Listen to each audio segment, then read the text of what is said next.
Hello everyone welcome. आज हामीले financial म्यानेजमेन्टबाट सर्ट टर्म फन्ड म्यानेजमेन्टको फास्ट ट्र्याक लर्निङबाट हामीले डे 1 को हामीले भिडियो लिएर आएका छौँ। यदि तपाईँ हैन यो टपिकमा तपाईलाई के कुरा थाहा छैन र तपाईँ डिटेलमा स्टडी गर्न चाहनुहुन्छ भने यही च्यानलमा तपाईले स्टेप बाइ स्टेप लर्निङ मेथडको भिडियो चाहिँ खोजेर तपाईँ हेर्न सक्नुहुन्छ। So let's start the today's class from the problem. र आजको प्रब्लम हेर्नुस् त के छ भने gold star company has twice a monthly payroll of ₹3 lakh. Payroll भनेको मतलब के हुन्छ भने सबै स्टाफ जुन अर्गनाइजेसनको हुन्छ त्यसलाई पेरोल भन्छौँ र तिनीहरूलाई हामीले एक महिनामा 2 चोटि हामी पेमेन्ट गर्छौँ। The form is considering changing monthly payroll. अब महिनामा हामीले 2 चोटि पेमेन्ट गर्थ्यौँ, अब कम्पनी के चाहन्छ भने एक महिनामा एक चोटि नै हामीले पे गरौँ to reduce the cost of writing checks and similar expenses, ताकि हाम्रो चेक लेख्ने खर्चहरू र केही अरू सिमिलर खर्चहरू कम भइदियोस् भनेर। अनि विच ₹2000, यो 2000 भनेको हाम्रो अहिले हरेक पल्ट हामीले चेक जारी गर्छौँ र भुक्तानी गर्छ भने त त्यो गर्नको लागि सबै खर्च हामीलाई ₹2000 चाहिँ हामीलाई लाग्छ पर। यो भनेको पर पेरोल रन एकचोटिमा हामीले पेमेन्ट गर्दा हामीलाई प्रोसेसिङ कस्ट भनेको 2000 लाग्छ। The firm has 9% opportunity cost, त हामीलाई इन्ट्रेस्ट रेट चाहिँ 9% दिएको छ। What is the average accrual under present payroll system, यसले हामीलाई के भनिदिएको छ भने कि होइन अहिले हाम्रो प्रेजेन्ट सिस्टममा एभरेज आउटस्ट्यान्डिङ अमाउन्ट कति हुन्छ, हामीले आफ्नो वर्कर्सहरूलाई इम्प्लोइहरूलाई दिने आउटस्ट्यान्डिङ अमाउन्ट हाम्रो कति हुन्छ। अनि त्यसपछि हामीलाई के भन्छ भने what is the total annual payroll expenses under present payroll system. र यस्तै हामीलाई what will be average accrual under propose plan, what will be total annual payroll expenses under propose plan, अनि what will be annual saving if wages were paid monthly instead of twice a month. त आज हामीले यो क्वेसनको हामीले fast ट्र्याकबाट हामीले यसको solution गर्छौँ। तपाईँले बुझ्नुपर्ने कुरा एक्रुवल भनेको जुन आउटस्ट्यान्डिङ हुन्छ, इम्प्लोइहरूले पैसा कमाइसक्यो र जुन हामीले तिर्न बाँकी हुन्छ त्यसलाई एक्रुवल भन्छौँ। र अपर्च्युनिटी कस्टको मतलब के हुन्छ भने यदि हामीसँग डिले पेमेन्ट गर्छौँ त डिले पेमेन्ट गर्दा त्यो पैसालाई हामी कुनै अरू ठाउँमा इन्भेस्टमेन्ट गर्न सक्छौँ र त्यहाँबाट हामीले केही इन्ट्रेस्टहरू चाहिँ अर्न गर्न सक्छौँ, त्यही भनेको अपर्च्युनिटी कस्ट हो। र प्रोसेसिङ कस्ट भनेको हरेकपल्ट हामीले चेक जारी गर्दा अरू पनि रिलेटेड खर्च लाग्छ, त्यसलाई ट्रान्जेक्सन कस्ट पनि भनिन्छ, प्रोसेसिङ कस्ट पनि भनिन्छ होइन। जस्तै अहिले हाम्रो क्वेसनमा 2000 हाम्रो के थियो भने प्रोसेसिङ कस्ट हामीलाई दिएको थियो। अब हामी फर्स्ट हामीले क्वेसन सोल्भ गर्नुभन्दा पहिले यसलाई हामी इन्फर्मेसनहरू लेखिहालौँ। सो पेरोल फ्रिक्वेन्सी भनेको मतलब के हुन्छ भने कि हामीले कुनै पिरियडमा कतिपल्ट हामी पेमेन्ट गर्छौँ त ट्वाइस अ मन्थ। र अर्को चाहिँ हामीलाई ट्वाइस अ मन्थ भनेको एक वर्षमा नि हामीले 24 पल्ट हामीले चाहिँ पेमेन्ट गर्छौँ। Payroll amount per period, so payroll amount हामीले कति पे गर्नुपर्छ भने हामीले क्वेसनमै भनिदिएको छ कति 3 लाख। सो पेरोल अमाउन्ट भनेको हाम्रो 3 लाख हो।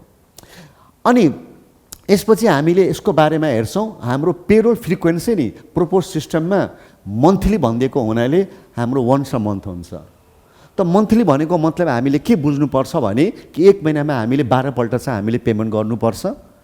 अनि 12 पल्ट पे गर्छ भने हेर्नुहोस् यसमा करेन्ट सिस्टममा एक सालमा हामी कति पे गर्छ होला, एक पल्टमा हामी 3 लाख पे गर्छौँ र 24 पल्टमा हामीले 72 लाख चाहिँ हामीले पे गरिदिनुपर्छ। त्यही 72 लाख त हाम्रो यहाँ पनि हुन्छ न्यू सिस्टममा।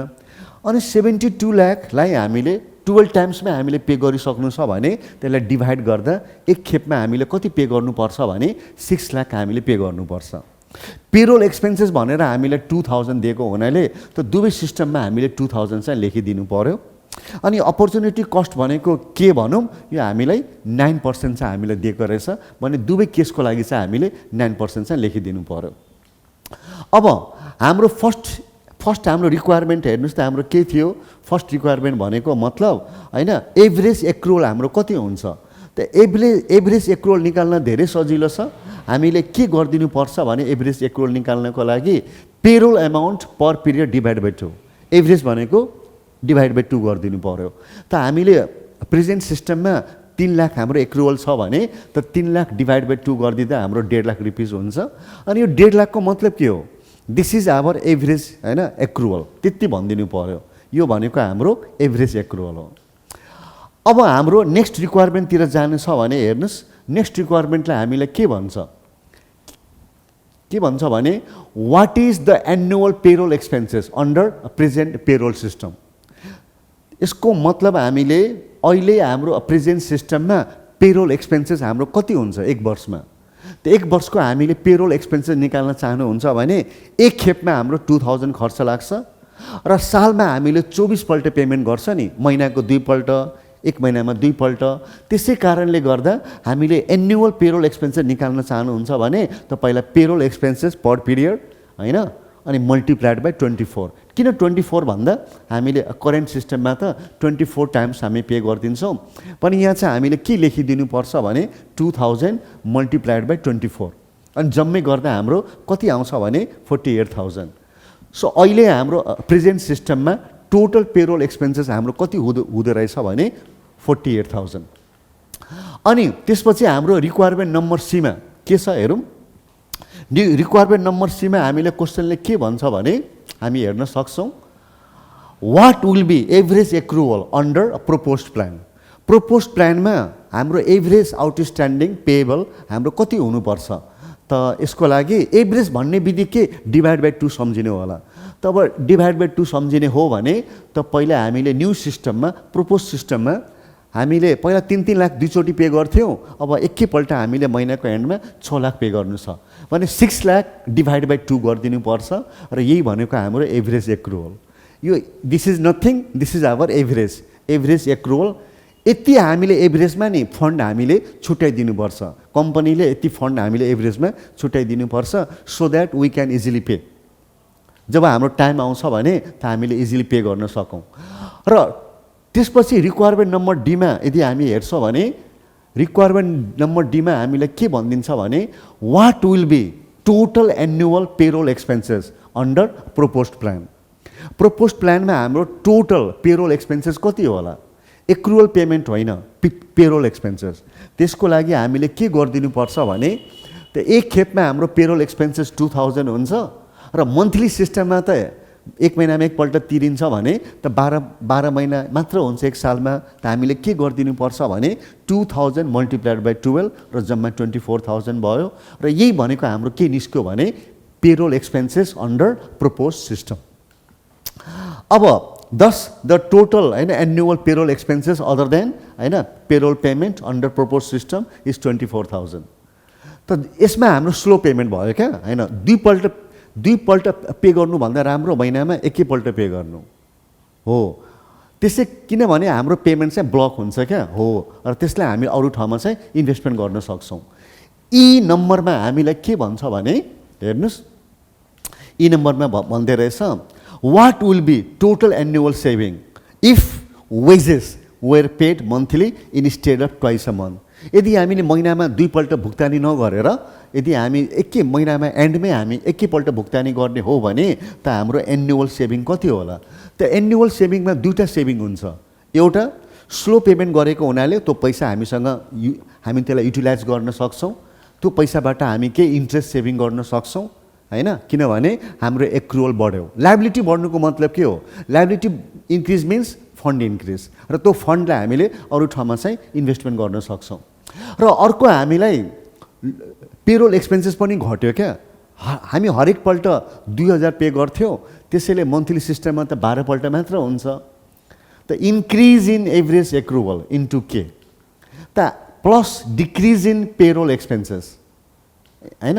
अब हामीले इन्क्रिज इन एभरेज एक्रुअल भन्नु छ भने पहिला हाम्रो नि एभरेज एक्रुअल 3 लाख लाग्थ्यो प्रोपोज्डमा, तर हैन हाम्रो ओल्ड सिस्टममा 1.5 लाख मात्र हुन्थ्यो। इन्क्रिज भयो नि त, लायबिलिटी इन्क्रिज हुनु भनेको राम्रो हो। अनि 0.09 तर हाम्रो पेरोल एक्सपेन्सेस त घटेको छ नि, एक्सपेन्सेस घट्नु राम्रो हो, लाइबिलिटी बढ्नु राम्रो हो। पहिला हाम्रो होइन ओल्ड सिस्टममा 48,000 खर्च लाग्थ्यो, अहिले 24,000। त खर्च घट्नु राम्रो हो, सेभिङ हुन्छ, अनि यसको डिफ्रेन्स निकालिदिने। यो फर्स्ट पार्टको क्यालकुलेसन गर्दा 13,500 र सेकेन्ड पार्टको क्यालकुलेसन गर्दा 24,000, सबैलाई जोडिदिँदा 37,500 भयो। त यसको मतलब therefore the total annual saving from switching to monthly payroll system would be 37,500. त यो हाम्रो एनुअल सेभिङ हुन्छ। सो अब हामीले स्क्रिनसट लिन सक्नुहुन्छ हैन। First slide, second slide, third slide, fourth slide, fifth slide, sixth slide, seventh, eighth, 9th. Thank you very much. If you really like the video, then please like, share and subscribe. So we will come by bringing a new video for you. See you in the next video. Thank you.